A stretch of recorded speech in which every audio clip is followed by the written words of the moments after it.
Yeah, it's not You know, very, if they- very fit kid. If they're not overweight, then that's not normal. Exercise, eat healthy, like, he's very healthy. And I mean, it's really important for patients to figure out, sometimes to look information up, why people have high blood pressure. And it could be that he has cysts, it could be, because that's one of the most common things, that you could have some sort of abnormal cyst, or an abnormality in some of his hormones also. And he needs to look all this up, or his mother or somebody needs to help them with that, because, they need just to be in the safe side. Yeah. Yeah, definitely. Kidney stones are also very common problems, but they're not dangerous. They're painful, but usually it's just accumulation of like minerals in the kidney, because the kidneys, we humans produce every mineral that exists out there. If you have somebody who has gallbladder disease, when we actually clean we can put tubes down in the belly and remove all the bile. What comes out sometimes is this thing that looks like algae. And if you grab it and touch it, it's just like algae. It's a plant. And we produce it. And we produce real stones. If we test the stones, sometimes when you pass a stone, they give you a little hat so that you can put the stone in when you pass it. So they ask you to urinate in that with that little hat all the time, because they want you to bring either the dust of the stone or the stone, because then we test the stone. The stone could be simply because lack of water, or it could be that you're producing too much calcium in your system, and there's a hormonal disbalance, and that you're producing these stones because something is wrong with your body. So what they do is they give you medicine to stop producing, whether it's calcium or anything similar to that, or potassiums, so that you don't produce the stones. So sometimes it's because of a medical problem, sometimes it's simply the lack of water in the body and too much synthetic stuff that they're eating and not enough fluid. Your kidneys need fluid in order to work. And I mean water. By fluid, I mean water. So if you don't have enough fluid, you can live. I mean, I know that some people don't drink water at all. I'm one of those. I hate water. And all my life, and I always suffer because of that. I had problems with my kidneys before that when I was younger. And once I started drinking water, never again had issues. But drinking water is really important. It not only does it help your kidneys, but it helps your skin. It helps a whole bunch of other issues also that we need. Diabetes also causes a great deal of damage to the kidney function. Needing dialysis, again, this damages the filters. Like any tissue, it will damage the filters. Once the filters are damaged and the kidneys are not able to produce any of these minerals in cleaning anything out, then all the toxins stay in. Sometimes when somebody's very ill, maybe they have some sort of cancer or something in their own dialysis, one of the things that we do is that the family makes a choice and we stop dialysis. Because if we stop dialysis, we know that they're going to pass away fairly soon. And if they wait to die from the cancer, it may be weeks before they die from the cancer. So sometimes family or the patient may decide to just stop the dialysis, because basically they'll get very confused, they'll fall asleep, and eventually they get nauseous, and we can give them medicine for that. They get confused and sleepy, and they just stay there. That's it. And in a few days, 4 or 5 days maximum, they will die.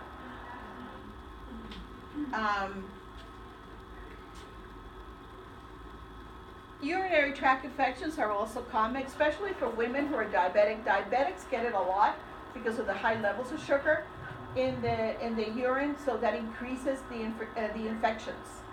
In any kind of infection, especially these kinds are in the tract of the urine. Most diabetics are women who do not wipe themselves properly. I have met many women. I had one elderly woman that was coming in almost monthly with a UTI, a urinary tract infection. And I had an idea, and I said, you know what? She was so simple. she came from the hills, she was a very simple person.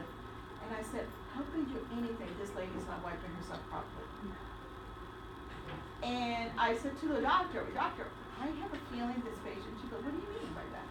I said, just where she's coming from, the type of person she is, she's very, very simple. I said, I got a feeling she doesn't know how to wipe herself properly. And so I asked her, I said to her, how do you wipe yourself? So the doctor says, ask her, go ahead, ask her for me. So I went, interpret for him.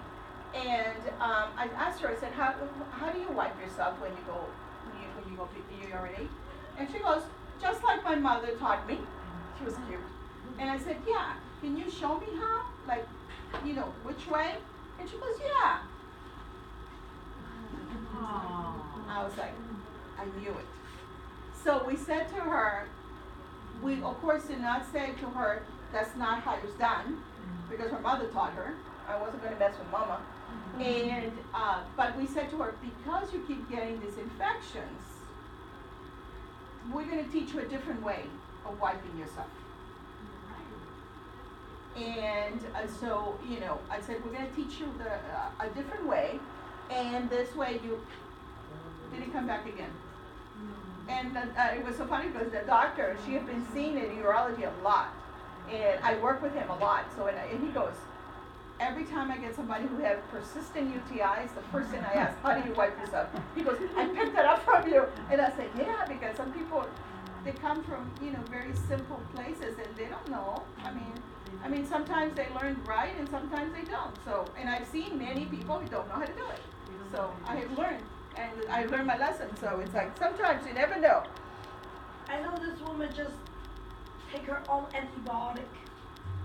She would take antibiotic from China. Yeah, she we would did take it for a too. couple of days. My mother too. But mom used to come from Costa Rica on antibiotic, diuretics, this, and I'm like, Mommy, the doctor gave you all these things? No, I went to the pharmacy and bought it because I need it. Oh, okay, Mommy. We're famous for that because in our countries you can get it without prescription. My mom had all sorts of diseases as far as she was concerned.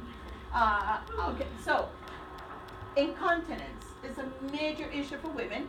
This is what we talked about, the muscles coming down after having many babies, very large babies. And this happens not when you're young, it happens more like once you go through menopause, around your 50s, it happens around there.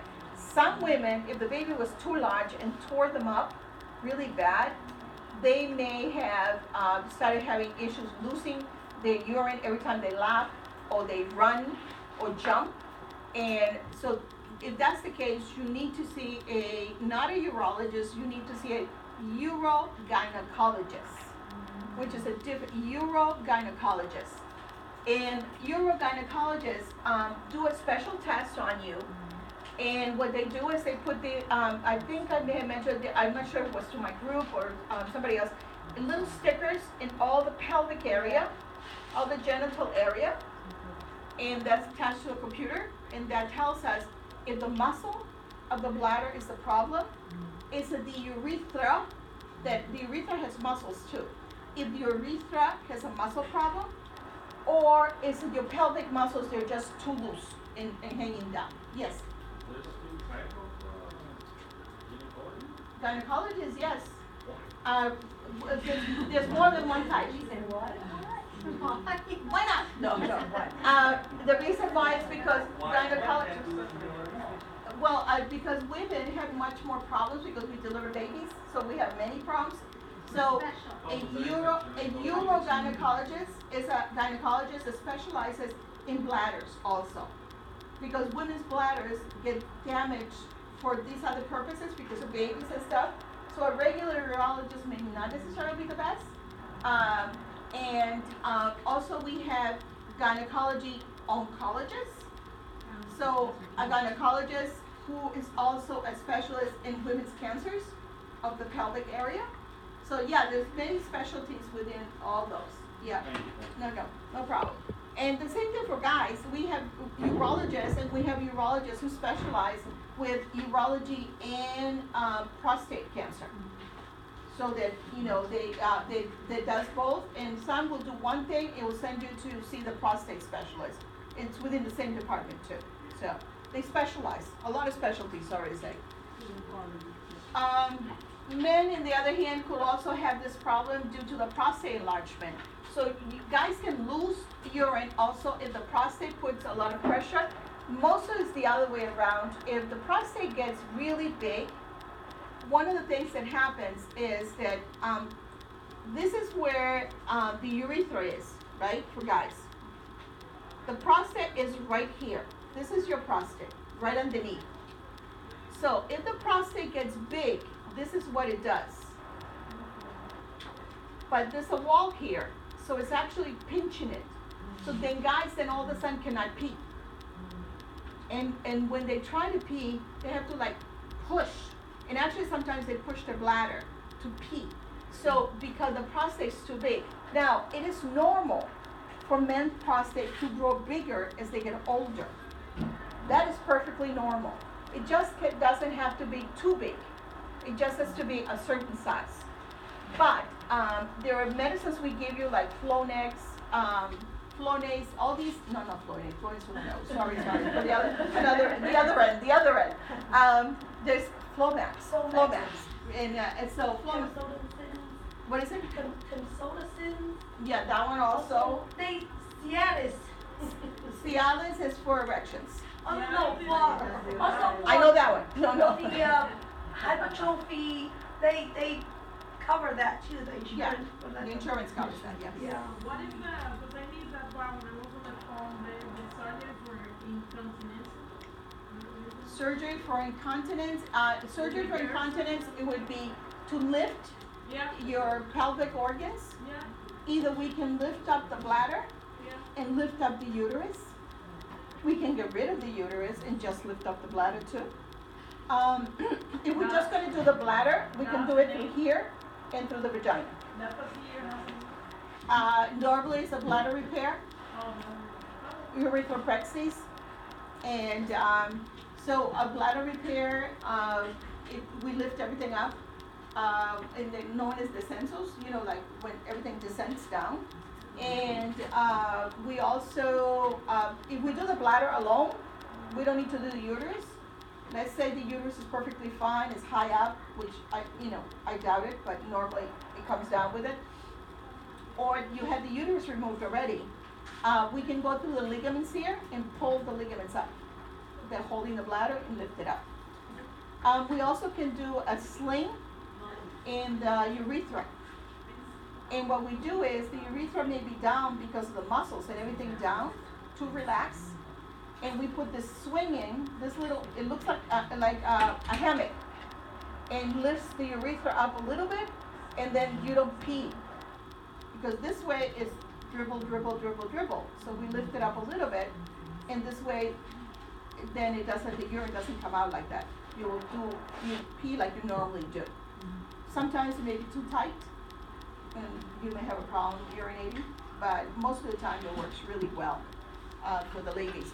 The same thing we can do for the gentlemen, but with the prostate, if we remove a portion of the prostate, if the prostate, let's say the prostate that is here has grown this big, and now it's squeezing the urethra.